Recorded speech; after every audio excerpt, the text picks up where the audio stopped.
Hello guys, this is Prachi. Welcome to this channel. और आज हम डिस्कस कर रहे हैं मॉडर्न इंडिया का नेक्स्ट पार्ट। और इससे पहले जो पार्ट्स आए हैं आई होप आपने वो देख लिए होंगे, और नहीं देखे हैं तो चैनल पर जाकर आप उन वीडियोस को देख सकते हैं। अगर आप चैनल पर नए हैं तो चैनल को सब्सक्राइब ज़रूर कर लें आने वाली वीडियोज़ को देखने के लिए। तो आइए आज का वीडियो स्टार्ट करते हैं। तो आज जो पहला पॉइंट हमारे पास होगा वो होगा 19वीं शताब्दी के उत्तरार्ध में नव हिंदूवाद के सर्वश्रेष्ठ प्रतिनिधि कौन थे। 19वीं जो सेंचुरी थी उसके उत्तरार्ध में न्यू हिंदुज़्म के जो सर्वश्रेष्ठ प्रतिनिधि थे वो कौन कहे जाते थे, तो वो थे स्वामी विवेकानंद। कौन थे? स्वामी विवेकानंद। तो स्वामी विवेकानंद नव हिंदूवाद के सर्वश्रेष्ठ प्रतिनिधि माने जाते थे। नेक्स्ट पॉइंट की बात करते हैं। विवेकानंद ने शिकागो में आयोजित पार्लियामेंट ऑफ वर्ल्ड्स रिलीजन्स में भाग लिया था। कब? तो 1893 में। ये हम क्वेश्चन कर चुके हैं, ठीक है। 1893 में विवेकानंद ने पार्लियामेंट ऑफ वर्ल्ड्स रिलीजन्स में शिकागो में भाग लिया था। नेक्स्ट पॉइंट हमारे पास है प्रख्यात समाज सुधारक जिन्होंने ज्ञान योग, कर्मयोग और राजयोग नामक पुस्तकें लिखी। ज्ञान योग, कर्मयोग और राजयोग, तो ये पुस्तकें लिखी थी स्वामी विवेकानंद जी ने। किसने? स्वामी विवेकानंद ने। नेक्स्ट पॉइंट हमारे पास है रामकृष्ण मिशन की स्थापना किसने की थी। रामकृष्ण मिशन की स्थापना की थी स्वामी विवेकानंद ने, ठीक है। रामकृष्ण मिशन की स्थापना किसने की थी? स्वामी विवेकानंद ने। नेक्स्ट पॉइंट की बात करते हैं। रामकृष्ण मिशन की स्थापना स्वामी विवेकानंद ने कब की थी? तो 1897 में, 1897 में, ठीक है। 1897 में रामकृष्ण मिशन की स्थापना किसने की थी? स्वामी विवेकानंद ने। नेक्स्ट पॉइंट की बात करते हैं।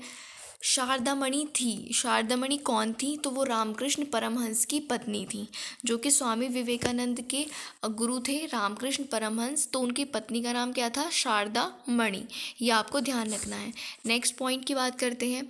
दयानंद सरस्वती द्वारा स्थापित है, यानी कि दयानंद सरस्वती ने किसकी स्थापना की थी? तो दयानंद सरस्वती ने स्थापना की थी आर्य समाज की, ठीक है। दयानंद सरस्वती ने किसकी स्थापना की थी? आर्य समाज की। और कब की थी? 1875 में। 1875 में आर्य समाज की स्थापना दयानंद सरस्वती के द्वारा की गई थी। नेक्स्ट पॉइंट है हमारे पास वेदों के पुनरुत्थान का श्रेय किसको जाता है।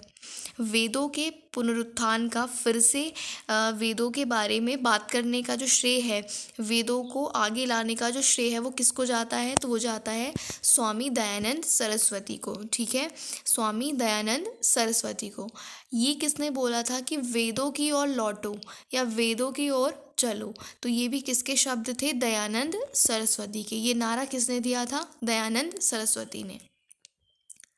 नेक्स्ट पॉइंट की बात करते हैं। भारत का मार्टिन लूथर किसको कहा जाता है? भारत का मार्टिन लूथर, तो ये कहा जाता है स्वामी दयानंद सरस्वती को, ठीक है। भारत का मार्टिन लूथर किसे कहा जाता है? स्वामी दयानंद सरस्वती को। नेक्स्ट पॉइंट हमारे पास है सत्यार्थ प्रकाश की रचना किसने की? तो सत्यार्थ प्रकाश नामक जो बुक है वो किसने लिखी थी? स्वामी दयानंद सरस्वती ने। सत्यार्थ प्रकाश, स्वामी दयानंद सरस्वती। सत्यार्थ प्रकाश पवित्र पुस्तक है किसकी? किस समाज से रिलेटेड है? तो सत्यार्थ प्रकाश पुस्तक लिखी थी स्वामी दयानंद सरस्वती ने, और ये आर्य समाज पर ही आधारित पुस्तक है। नेक्स्ट पॉइंट हमारे पास है शुद्धि आंदोलन का समर्थन किसने किया था। शुद्धि आंदोलन जो चलाया गया उसका समर्थन किसने किया था? तो आर्य समाज ने। आर्य समाज के द्वारा शुद्धि आंदोलन का समर्थन किया गया था, ये आपको ध्यान रखना है। नेक्स्ट पॉइंट की बात करते हैं। अच्छा शासन स्वशासन का स्थानापन्न नहीं है, ये किसने कहा था? जो अच्छा शासन है वो सुशासन का स्थानापन्न नहीं है, ये कहा था स्वामी दयानंद सरस्वती ने, ठीक है। स्वामी दयानंद सरस्वती ने कहा था अच्छा शासन सुशासन का स्थानापन्न नहीं है। नेक्स्ट पॉइंट की बात करते हैं। वह व्यक्ति जिसने सबसे पहले स्वराज्य शब्द का प्रयोग किया और हिंदी को राष्ट्रभाषा माना, इंपॉर्टेंट क्वेश्चन है, ठीक है। वो व्यक्ति जिसने सबसे पहले स्वराज्य शब्द का प्रयोग किया और हिंदी को राष्ट्रभाषा माना, तो वो कोई और नहीं थे, वो थे स्वामी दयानंद सरस्वती। स्वामी दयानंद सरस्वती। नेक्स्ट पॉइंट की बात करते हैं। तुलसीदास, राजा राममोहन राय, स्वामी विवेकानंद और दयानंद सरस्वती का कालक्रम बताना है, ठीक है। तो सबसे पहले तुलसीदास, नो डाउट, ठीक है। तुलसीदास के बाद राजा राममोहन राय, उनके बाद दयानंद सरस्वती और उसके बाद स्वामी विवेकानंद।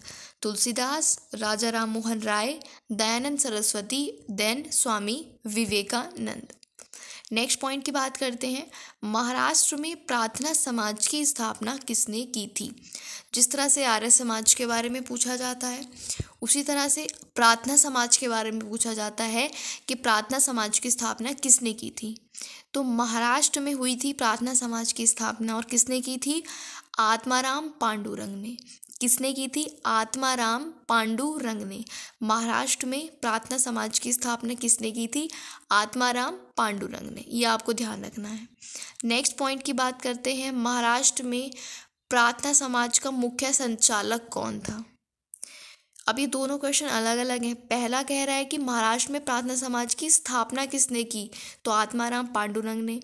दूसरे में कह रहा है कि इसका प्रमुख संचालक कौन था, इसको जो इस समाज को जो चला रहा था मुख्य रूप से, वो संचालक कौन था, तो वो संचालक थे एमजी रानाडे। यानी कि हम कह सकते हैं कि प्रार्थना समाज को उभारने में, लाने में, लोगों तक पहुंचाने में इन दोनों का ही बहुत योगदान रहा, क्योंकि आत्माराम पांडुरंग ने प्रार्थना समाज की स्थापना की और एमजी रानाडे ने उसको मुख्य रूप से संचालित किया। नेक्स्ट पॉइंट की बात करते हैं। नेक्स्ट पॉइंट क्या कहता है, देव समाज के संस्थापक कौन थे। ठीक है, नेक्स्ट क्वेश्चन आपसे पूछ रहा है देव समाज के संस्थापक कौन थे, तो वो थे शिव नारायण अग्निहोत्री। देव समाज के संस्थापक थे शिव नारायण अग्निहोत्री, ये आपको ध्यान रखना है। नेक्स्ट पॉइंट है 1873 में सत्यशोधक समाज की स्थापना किसने की। 1873 में सत्यशोधक समाज की स्थापना किसने की, तो सत्यशोधक समाज की स्थापना की थी ज्योतिबा फुले ने। ठीक है, ज्योतिबा फुले ने 1873 में सत्यशोधक समाज की स्थापना की थी। नेक्स्ट पॉइंट की बात करते हैं, गुलामगिरी का लेखक कौन है। एक पुस्तक थी गुलामगिरी, तो वो किसने लिखी थी, आपसे उसके लेखक का नाम पूछा है, तो गुलामगिरी को लिखा था ज्योतिबा फुले ने। ठीक है, तो हमने 2 पॉइंट देखे ज्योतिबा फुले से रिलेटेड। एक तो इन्होंने 1873 में सत्यशोधक समाज की स्थापना की, और दूसरा ये गुलामगिरी के लेखक थे। नेक्स्ट पॉइंट की बात करते हैं, पिछड़े वर्गों का उत्थान मुख्य कार्यक्रम था।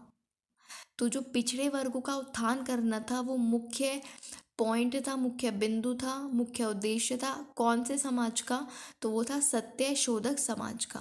यानी कि जो ज्योतिबा फुले ने सत्यशोधक समाज की स्थापना की थी, उसका जो मुख्य उद्देश्य था वो पिछड़े वर्गों का उत्थान करना था। नेक्स्ट पॉइंट की बात करते हैं, सत्यशोधक समाज ने संगठित किया। सत्यशोधक समाज ने संगठित किया किनको, तो महाराष्ट्र में एक जाति विरोधी आंदोलन को।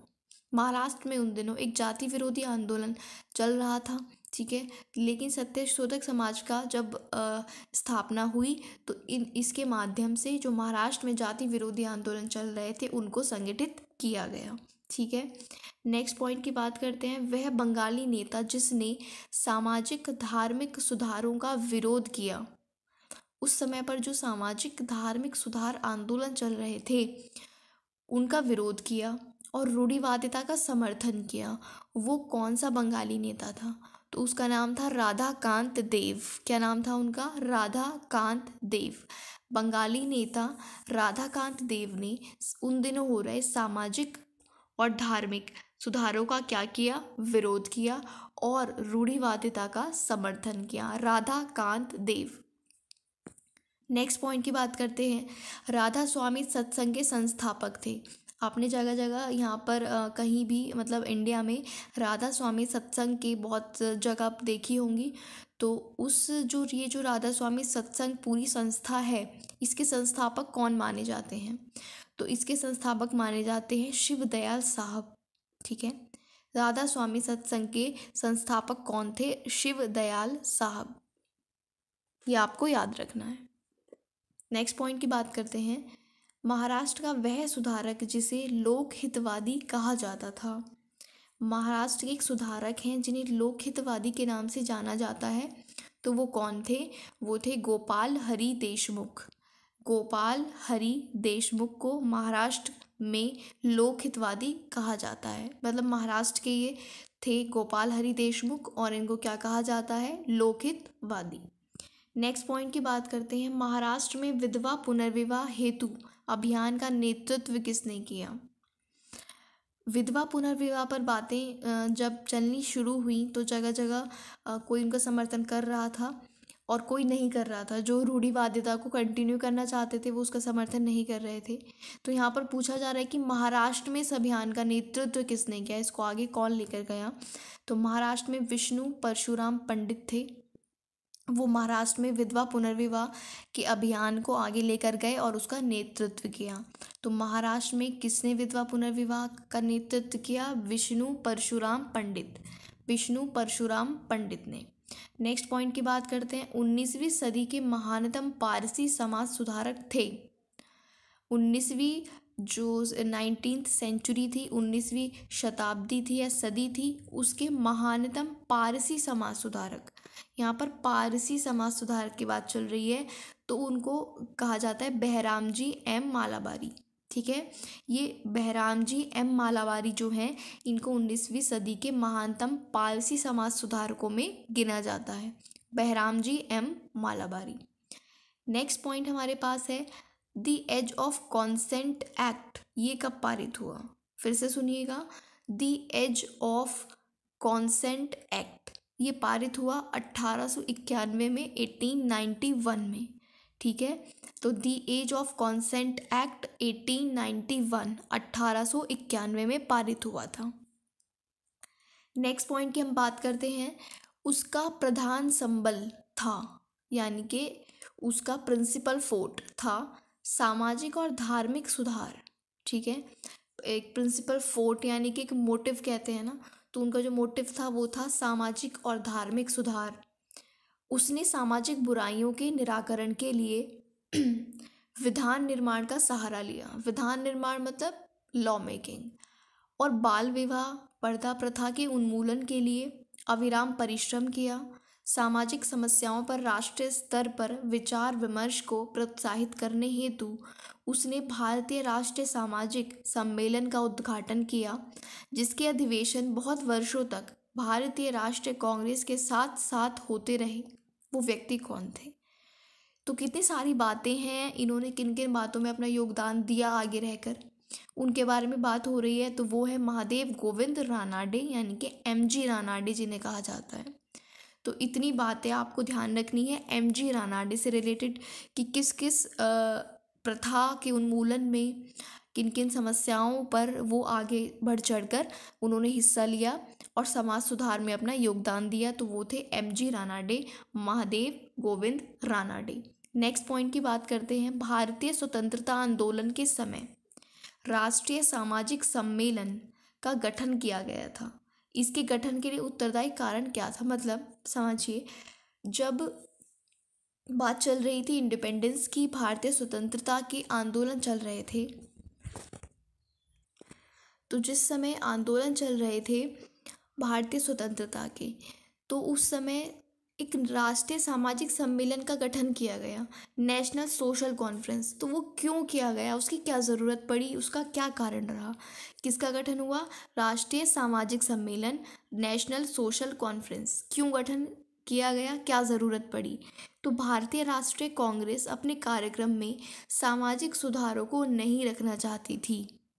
इंडियन नेशनल कांग्रेस जो उस टाइम सबसे बड़ा चेहरा थी, आप सभी इस बात से परिचित होंगे कि जो इंडियन नेशनल कांग्रेस थी वो उस समय सबसे बड़ा चेहरा थी राष्ट्रीय आंदोलन में, स्वतंत्रता आंदोलन में। लेकिन यहाँ पर लिखा हुआ है कि राष्ट्रीय सामाजिक सम्मेलन का गठन करना पड़ा क्योंकि कांग्रेस जो थी वो अपने कार्यक्रम में सामाजिक सुधारों को नहीं रखना चाहती थी। इसलिए प्रस्तुत उद्देश्य के लिए उसने अलग से संगठन बनाने का सुझाव दिया। ठीक है, तो वो अलग से फिर संगठन को बनाया गया। नेक्स्ट पॉइंट की बात कर लेते हैं। यहाँ पर एक पॉइंट कहता है कि केशव चंद्र सेन के नेतृत्व में ब्रह्म समाज ने नारी शिक्षा के लिए आंदोलन चलाया था। केशव चंद्र सेन किसके नेतृत्व में, क्वेश्चन आपसे ऐसे बन सकता है, किसके नेतृत्व में ब्रह्म समाज ने नारी शिक्षा के लिए आंदोलन चलाया था, तो केशव चंद्र सेन, केशव चंद्र सेन के नेतृत्व में ब्रह्म समाज ने नारी शिक्षा के लिए आंदोलन चलाया था। विनोबा भावे ने शरणार्थियों में काम करने के लिए सर्वोदय समाज की स्थापना की थी। तो शरणार्थियों में काम करने के लिए सर्वोदय समाज की स्थापना किसने करी? विनोबा भावे ने। किसके नेतृत्व में ब्रह्म समाज ने नारी शिक्षा पर का आंदोलन चलाया, नारी शिक्षा पर बल दिया? तो केशव चंद्र सेन के नेतृत्व में। यहाँ तक आई होप आपको क्लियर होगा। नेक्स्ट पॉइंट की बात कर लेते हैं। 1856 में कानून पारित हुए थे, वो क्या थे? 1856 में कुछ लॉज आए थे, कुछ कानून पारित हुए थे, तो वो क्या थे? धार्मिक असुविधा कानून और हिंदू विधवा पुनर्विवाह कानून। धार्मिक असुविधा कानून और हिंदू विधवा पुनर्विवाह कानून ये कब आए थे? 1856 में। ये आपको याद रखना है। नेक्स्ट पॉइंट की बात करते हैं। पश्चिमी भारत के डी.के. कर्वे का नाम जो संदर्भ में सामने आता है वो क्या संदर्भ है? यानी डी.के. कर्वे किस काम के लिए जाने जाते हैं? तो स्त्री शिक्षा और विधवा पुनर्विवाह के लिए डी.के. कर्वे ने बहुत सराहनीय काम किया, इसके लिए जाने जाते हैं। ठीक है, स्त्री शिक्षा, विमेन एजुकेशन और विधवा पुनर्विवाह। ठीक है, स्त्री शिक्षा और विधवा पुनर्विवाह के लिए डी.के. कर्वे जाने जाते हैं। नेक्स्ट पॉइंट हमारे पास है, वो व्यक्ति जिसने विधवा पुनर्विवाह के लिए संघर्ष किया और उसे कानूनी रूप से वैध बनाने में सफलता प्राप्त की। विधवा पुनर्विवाह के लिए संघर्ष भी किया और उसको कानूनी जामा भी पहनाया, तो वो थे ईश्वर चंद्र विद्यासागर। आप सभी जानते होंगे और आपको जानना भी चाहिए कि विधवा पुनर्विवाह के लिए इस जो सबसे ज़्यादा संघर्ष किया, जो सबसे ज़्यादा नाम आगे आता है, वो ईश्वर चंद्र विद्यासागर का ही आता है। ये आपको ध्यान रखना है। सो गाइस, ये वीडियो आई होप आपको अच्छा लगा होगा। अच्छा लगा है तो लाइक करके ज़रूर बताएं और अपने 1 से 2 फ्रेंड्स के साथ इसको ज़रूर शेयर करें। और चैनल को सब्सक्राइब नहीं किया है तो वो ज़रूर करें। आने वाले समय में आपको और भी इन्फॉर्मेटिव वीडियोस मिलती रहेंगी। Thank you for watching.